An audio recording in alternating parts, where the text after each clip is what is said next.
ഗോലോക ആധ്യാത്മിക ധർമ്മസഭയുടെ ആഭിമുഖ്യത്തിൽ നടന്ന ഗോലോക ജ്ഞാനയജ്ഞം സമാപിച്ചു.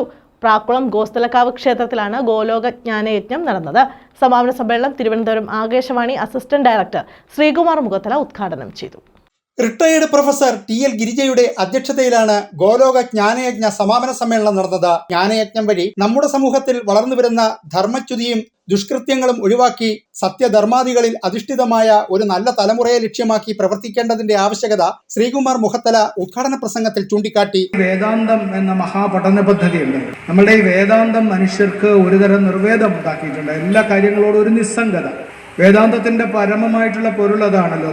നമ്മളുടെ ഈ അനാസക്തി ഉണ്ടാവണം എന്നുള്ളതാണ്. നമുക്ക് ഒന്നിനോടും ആസക്തി പാടില്ല, സ്വത്തിനോട് ആസക്തി പാടില്ല, നമുക്കങ്ങനെ ഒന്നിനോടും ആസക്തി പാടില്ല എന്ന് പറയുന്ന വേദാന്ത ചിന്ത ഈ നാട്ടിലെ ഏറ്റവും സാധാരണക്കാരായ മനുഷ്യരിലേക്കും അവർ പഠിച്ചില്ലെങ്കിൽ പോലും അവരിലേക്ക് എത്തിപ്പെട്ടിട്ടുണ്ടാവണം എന്നാണ് രംഗനാഥാനന്ദജി പറഞ്ഞത്. അങ്ങനെ വേദശ്രീ പ്രാക്കുളം പി. പ്രഭാകരൻ പിള്ള, ടി.എൽ. മോഹൻദാസ്, പ്രാക്കുളം ജയപ്രകാശ്, ആർ.പി. പണിക്കർ എന്നിവർ സംസാരിച്ചു. കലാകാരി പ്രണമ്യയെയും കലാകാരൻ ശരത് ബാബുവിനെയും ചടങ്ങിൽ ആദരിച്ചു. എസ്.വി.